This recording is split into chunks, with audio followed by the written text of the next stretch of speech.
Other things that I included in letters, my son enjoyed song lyrics from his favorite songs. They don't have radios or MP3 players there, not at this time anyways.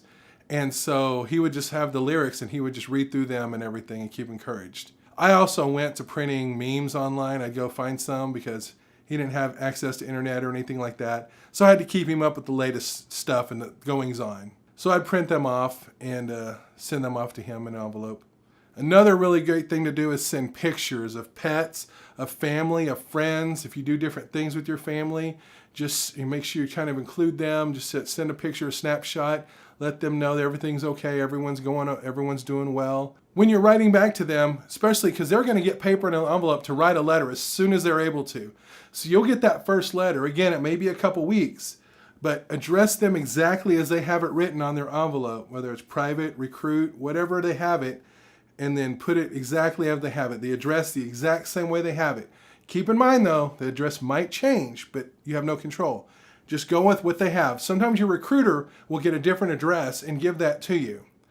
You can go with that, but I've known a lot of people that did that and the letters took longer because there was a mix-up or a miscommunication. So we just went with using the same exact address that our son put on the envelope. There is a week or two when they're in the field and they can't get any mail during that time. So just keep that in mind. There's a really cool matrix you can get online and it shows you what they're doing.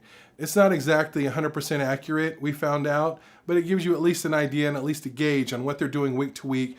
Just gives you a highlight of activities, what they're going to be doing, and at least you can know, okay, this is going to be field week, they're not going to get any mail. So then you know to extend that delay a little further for those letters. One thing we kept hearing while our son was at boot camp is no news is good news. And it's so counterintuitive. I understand as a parent, you're so chomping at the bit to hear from them, to hear how they're doing. Trust me on this, and I'll tell you more about this later. No news is good news. If you don't hear anything, everything's fine. While communicating, sending mail to your recruit, one thing you want to make sure to watch out for is sending too many things. Again, their room is limited there. I know you want to be careful about things you write on the outside of the envelopes. I know some dads that'll put cutesy little things about, oh, I hear your drill instructor's a real idiot, like you said in your last letter, just to mess with their recruit. I'm pretty sure the drill instructors like to get those. They'll read it, mess with the recruit, give them a little extra love, so to speak. So if you want to do that, you can, but just keep in mind that the drill instructors do look over the front and backs of the letters. And also, if there's pictures in there, they'll make them open it and look through them and make sure there's no pornography or anything like that in those. So don't send pornography.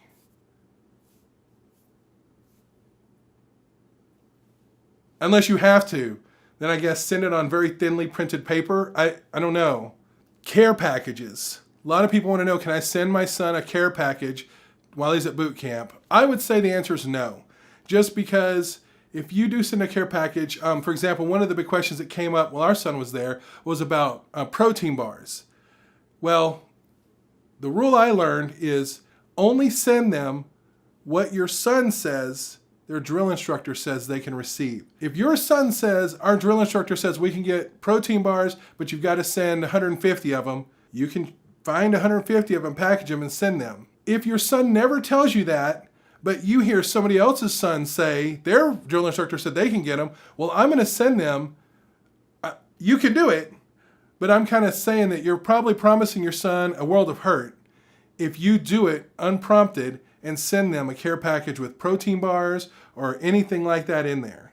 You're looking for trouble for them because it's up to each platoon and each drill instructor what they want their recruits to have or not have. I know there's been some where they'll take a recruit will receive a care package of like a couple protein bars and stuff like that, magazines and stuff like that.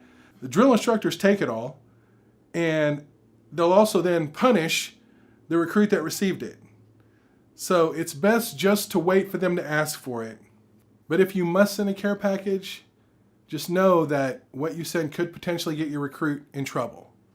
They're at boot camp. They do the right thing and they get in trouble. So keep that in mind.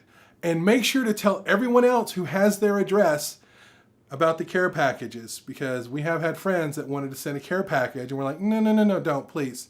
Well, I know they probably use this. Well, they probably could, but until they ask for it and specifically ask for it, don't send it. Towards the end of boot camp, you're going to get a call, and they're going to set them up to make a phone call to you to make sure travel is arranged or to arrange travel. Now, if I remember correctly, they were calling to see if we had arranged travel for them already. If you had, great. If not, that meant they needed to arrange their travel through their travel services on the recruiting depot.